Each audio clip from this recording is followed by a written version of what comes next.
තමයි 2012 ගෙනිමුකරණය බහුවර්ණ ප්‍රශ්න පත්‍රයේ තුන්වෙනි වීඩියෝ එකෙන් අපි ඉන්නේ. අභ්‍යාස අංක 21. 21 වෙනි ප්‍රශ්නේ ඔයාට දීලා තියෙනවා. ණයගැතියන්ට අදාළ තොරතුරු ආගේ. ඔයාගෙන් අහන්නේ මොකක්ද? ණයගැතියන්ගෙන් ලද මුදල. ළමයි ණයගැතියන්ට අදාළ තොරතුරු දීලා ණයගැතියන්ගෙන් ලද මුදල ඇහුවොත් ඔයාට ණයගැතියන්ගෙන් ලද මුදල හොයන්න ඔයාට ගහන්න පුළුවන් ණයගැති පාලන විභාගය. ණයගැති පාලන හැබැයි මේ ණයගැති පාලන ගිණුමක් ගහද්දී ඔයාට සාමාන්‍ය ගානක පොඩ දෙනවට වඩා වෙනස් ගැටලුවකට වඩා එතෙන්දී පොඩ දෙන්න වෙනවා. ඒ තමයි ඔයාට දීලා තියෙන්නේ ණයගැතියන්ගේ ආරම්භක ශේෂය අවසාන ශේෂය නෙමෙයි. දීලා තියෙන්නේ වෙනකොට වර්ෂය තුලදී ණයගැතියන්ගේ ශේෂය අඩු වෙච්ච එක. අඩු වෙච්ච ප්‍රමාණය. එහෙනම් ළමයි ඔයාට මේකේ උත්තරේ ගන්න ලේසිම ක්‍රමය තමයි ඔයා මේ ණයගැති පාලන ගිණුමේ ආරම්භක ශේෂයයි අවසාන ශේෂයයි උපකල්පනය කරගන්න. උපකල්පනය කරගන්නවා කියන්නේ හිතා ගන්න. හැබැයි හිතා ගන්න දීලා තියෙන කොන්දේසියට අනුකූලව. මොකද දීලා තියෙන කොන්දේසිය ණයගැතියන්ගේ ශේෂය 80කින් අඩු වෙනවා. එහෙනම් ඔයා ගන්න ආරම්භක ශේෂය 100යි කියලා හිතනවා. එතකොට 80කින් අඩු වෙලා නම් වර්ෂය තුලදී අවසාන ශේෂය වෙන්නේ කීයක් විතරයි? 20යි.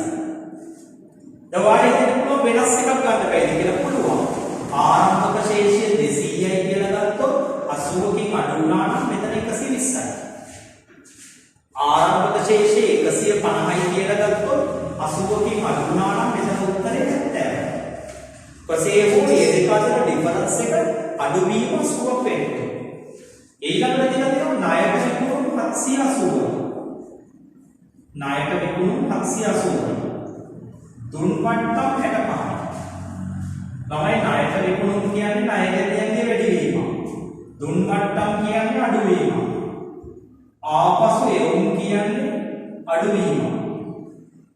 බොල් ණය කියන්නේ ණයගැතියන්ගේ අඩුවීම. බොල් ණය කියන්නේ 20යි. දැන් අපිට හොයන්න කියන්නේ ණයගැතියන්ගේ ලැබීම. ලැබීම කියන්නේ අඩුවීමක්. මේ පැත්ත එක මේක තමයි අපිට හොයන්න කියන්නේ. එහෙනම් මේ පැත්ත වැඩි කීයක් වෙනවද? 880. දැන් මේ දෙක අඩු කරනවා 100යි 140යි. 880ෙන් 140ක් ගියාම මෙතන එනවා කීයක්ද? 740යි. ඒ කියන්නේ 7,40,000යි. උත්තරේ අංක 5. උත්තරේ අංක 5. තව කලින් ගානට ඔයා ආරම්භක ශේෂයයි අවසාන ශේෂයයි වෙනස් සංඛ්‍යාවක් උපකල්පනය කරලා ගත්තා උත්තරේ වෙනස් වෙන්නේ නැහැ. ඊළඟට පහත සටහන් කුමන දේ ආයතනයක අසම්භාව්‍ය වගකීමක් වෙනවද කියලා අහනවා. ළමයි අසම්භාව්‍යයි කියන්නේ වගකීම වේද නොවේද දන්නේ නැහැ. වගකීම වේද නොවේද දන්නේ නැහැ. එහෙනම් පළවෙනි එක මූල්‍ය ආයතනයකින් ලබාගත් ණය මුදල. ළමයි අපි බැංකුවකින් හරි ෆිනෑන්ස් කම්පැනියකින් හරි ණයක් ගත්තොත් ඒක සත්‍ය වශයෙන් නැති වෙනවා. ඒ කියන්නේ ඒක වගකීමක්. ඒ වගේම ආයතනයකට එරෙහිව නොවිසඳුණු නඩුවක්. ළමයි නොවිසඳුණු නඩුවකට වන්දියක් ගෙවන්න වෙන්නත් පුළුවන් නැති වෙන්නත් පුළුවන්. ඒ කියන්නේ ඒක අසම්භාව්‍යයි. ඊළඟ එක වෙනත් ආයතනයකින් ගත්ත ණයකට ඇපේකට අස්සම් කරපු එකක්. ළමයි ඇපේකට අස්සම් කරපුවම සමහර වෙලාවට අදාළ පුද්ගලයා ගෙවුවේ නැත්තම් විතර වගකීමක් වෙනවා. ඒ නිසා ඇපේකට අස්සම් කරපු ඵලයට අපේ වගකීමක් වෙන්නේ නැහැ. එහෙනම් ඒක ඇති විය හැකි වගකීමක්. ඒ කියන්නේ අසම්භාව්‍ය වගකීමක්. ඊළඟ එක බැංකු ගිණුමේ දැක්වෙන අයිලා ශේෂය. ඔය කියන්නේ තමයි අපේ බැංකු ගිණුමේ තියෙන සල්ලි වලට වඩා අපි වැඩිපුර සල්ලි අරගෙන බැංකුවේ. එතකොට එහෙම ගත්තොත් ඒක නිශ්චිත වශයෙන් අපේ මොකක් වෙනවද? වගකීමක්. එහෙනම් මේකේ අසම්භාව්‍ය වගකීම් වෙන්නේ මොකද්ද? B1යි C1යි. අසම්භාව්‍ය වගකීම් වෙන්නේ B1යි C1යි. උත්තරේ වෙන්නේ අංක 3. ඊළඟට ඔඩලම මම කලින් ප්‍රශ්න පත්‍ර ගණනාවෙන් කිව්වා මූල්‍ය තත්ත්ව ප්‍රකාශ දිනට පසු සිද්ධී වර්ග දෙකක් තියෙනවා. ගලපන සිද්ධි සහ නොගලපන සිද්ධි. අපි chart එක අදින්න ඕනේ. මේකෙදි අපි පොඩ්ඩක් මතක් කරමු. ගලපන සිද්ධි මම කිව්වා මතක තියාගන්න ඕනේ ඒව ගණනාවක් තියෙනවා. මොකද මූල්‍ය තත්ත්ව ප්‍රකාශ දිනය අධ්‍යක්ෂකවරු අනුමත කරන දිනයන් අතර කාලය තුලදී ගලපන සිද්ධි කියන්නේ මේවා. ණය වැදියක ගුණවත් එක. මේ අවසාන දවසට තියෙන බඩු තොගය ඊට පස්සේ දවසක විකුණලා දානවා. කලින් වර්ෂය තුලදී වෙච්ච ගනුදෙනුවක ප්‍රතිස්ථාපකට එකඟ වෙනවා. ඒ වගේම තමයි නඩුවක් දාලා තිබුණා ඒ වෙනුවෙන් වන්දියක් අනුමත කරනවා. ඒ වගේම රක්ෂණ වන්දියක් ඉල්ලුම් කරලා තිබුණා ඒක අනුමත වෙනවා. එහෙනම් ඕවා තමයි ගලපන සිද්ධි. දෙවෙනි එක නොගලපන සිද්ධි. මොනවද මම කියවේ නොගලපන සිද්ධි? අයි සාමාන්‍ය කොටස්කරුවන්ට ලාභාංශ යෝජනා කරනවා. මේ ආයෝජන වල වෙළඳාගය පහළ ගිහිල්ලා. ව්‍යාපාරයේ පැවති දේපලක් විනාශ වෙලා ගිහිල්ලා. ව්‍යාපාරයේ තිබිච්ච දේපලක් රජය විසින් පවරගෙන. ඒ වගේම විදේශ විනිමය අලාභයක් සිදු වෙනවා. ව්‍යාපාරේ ලාභ ලබමින් හිටපු අංශයක් පහළ දාන්න තීරණය කළා. ඕමෝවට කියනවා නොගලපන සිද්ධි කියලා. එහෙනම් මාට සිද්ධි හතරක් දීලා තියෙනවා. මේකේ ගලපන්න ඕනේ කොහොමද කියලා අහන්නේ. පළවෙනි එක අඛණ්ඩව අලාභ ලබන ව්‍යාපාරයේ අංශයක් වසා දමනවා. ව්‍යාපාරික අංශයක් වසා දමනවා කියන්නේ නොගලපන සිද්ධියක්. ඊළඟ එක ශේෂපත්‍ර දෙකට සැලකිය යුතු මුදලක් ගෙවිය යුතු ණයගැතියෙකු ගුණවත් වෙනවා. මම කියන ණයගැතියෙකු ගුණවත් වීම කියන්නේ ගලපන සිද්ධියක්. ඒ වගේම ආයෝජන වල වෙළඳාගේ පහළ යාම. ඔය කියන්නේ නොගලපන සිද්ධියක්. ඊළඟ එක උසාවි තීන්දුවකට අනුව වගකීමක් බව තහවුරු වෙනවා. ඒ කියන්නේ නඩුවක තීන්දුවක් ලැබිලා වන්දියක් ගෙවන්න සිදු වෙනවා. නඩුවන්දි කියන එක ගලපන සිද්ධියක්. එහෙනම් උත්තරය වෙන්නේ මොකද්ද? B සහ D. උත්තරයේ අංක 2. ඊළඟ එක ළමයි 24. ගොඩනැගිල්ලක අපේක්ෂිත ඵලදායී ජීවකාලය සංශෝධනය කරනවා. ළමයි ජීවකාලය සංශෝධනය වෙනවා කියලා කියන්නේ. ජීවකාලය සංශෝධනය වෙනවා කියලා කියන්නේ ගිණුම් කරන ඇස්තමේන්තු වෙනස් වීම. ගිණුම් කරන ඇස්තමේන්තු වෙනස් වීම. ළමයි ගිණුම් කරන ඇස්තමේන්තු වෙනස් වීම. එතකොට ළමයි මෙන්න මේ ප්‍රමිතියේදී අපිට කතා කරන්න වෙන කාරණා දෙකක් තියෙනවා. එකක් තමයි ඇස්තමේන්තු වෙනස් වීම, අනිත් එක තමයි ප්‍රතිපත්ති වෙනස් වීම. මතක තියාගන්න දරුවෝ ප්‍රතිපත්තියක් වෙනස් වුණොත් ඒක බලපාන්නේ අතීතයටයි වර්තමානයටයි. අතීත ලාභයට සහ වර්තමාන ලාභයට. හැබැයි ඇස්තමේන්තු වෙනස් වුණොත් ඒක බලන්නේ වර්තමාන ලාභයට සහ අනාගත ලාභයට බලපාන. ඒ කියන්නේ මෙතෙන්ට සහ මෙතනින් ඉදිරියට බලපාන ඇස්තමේන්තුව. එතකොට මම කියවනේ ජීවකාලය කියන්නේ ඇස්තමේන්තුවක් නම් ඇස්තමේන්තු කියන උත්තර දෙකයි යෝගී දෙන්නේ. ඒකෙන් පළවෙනි එක කියනවා වර්තමාන සහ අනාගත ලාභ වලට බලපානවලු. ඔව් ඒක හරියි. හැබැයි ඊළඟේ තියෙන රඳවාගත් තිපැයින් වල ආරම්භක ශේෂයට බලපානවා කියන්නේ පහුගියවට බලපානවා. මතක තියාගන්න ඇස්තමේන්තුව පහුගියවට බලපාන්නේ උත්තරේ වෙන්නේ අංක 1. 25 2010 දී 1300කට ගත්ත ඉඩමක් 2011 දී 1100කට ප්‍රත්‍යාගණය කළා තියෙනවා. ළමයි 1300ක එක 1100කට ප්‍රත්‍යාගණය කළා නම් ඇත්තටම මෙතෙන්දී ප්‍රත්‍යාගණනේ අලාභයක් වෙනවා කීයකද? 200ක. එතකොට ප්‍රත්‍යාගමන අලාභයක් වෙනවා කියන එක උත්තරේ 200යි. ඒ කියන්නේ අලාභය. අලාභයක් කියන්නේ වියදම. ඊළඟට කියනවා ඒක නැවත වතාවක් 1600කට ප්‍රත්‍යාගමනය කළා තව අවුරුද්දකට පස්සේ. ළමයි 1100කට අගය කරපු එක තමයි 1600කට ප්‍රත්‍යාගමනය කරන්නේ. එතකොට දෙවන වර 500ක් ලාභයි. දෙවන වර 500ක් ලාභ වුණාට කලින් 200ක් පාඩු වෙලා තිබුණා. එහෙනම් දැන් 500ක් ලාභ වුණාට කලින් 200ක් පාඩු වෙනවා. කලින් 200ක් පාඩුනා. දැන් සත්‍ය වශයෙන්ම ලාභය තියෙන්නේ කීයක් විතරයිද? 300යි. ඒ කියන්නේ ප්‍රත්‍යාගන්න සංචිතය කියන්නේ 300යි. එතකොට 200 මොකද වෙන්නේ? කලින් තිබිච්ච අලාභය අඩු වෙන්න හේතුවක් වෙනවා. කලින් තිබිච්ච අලාභය අඩු වෙනවා කියන්නේ ඒක ලාභයක් බවට පත් වෙනවා. එහෙනම් උත්තරේ වෙන්නේ අංක 1. උත්තරේ අංක 1. ඊළඟ එක ළමයි අභ්‍යාසාංක 26. හරිම ලේසි ප්‍රශ්නයක් තියෙන්නේ. භාණ්ඩයක නිෂ්පාදන පිරිවැය සමාන වෙන්නේ. ළමයි නිෂ්පාදන පිරිවැය හොයන්නේ කොහොමද?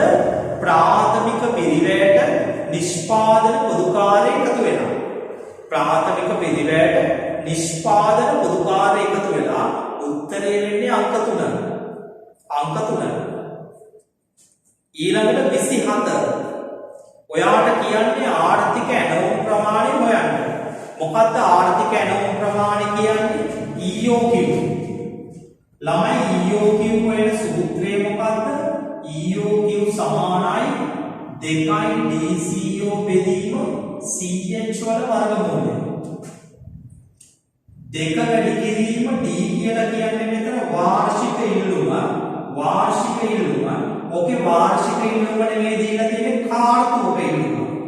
වාර්ෂික ඉල්ලුම වෙන්න ඔක 4ෙන් වැඩි කරලා ගන්න ඕනේ. 4ෙන් වැඩි කරපුවම 5000.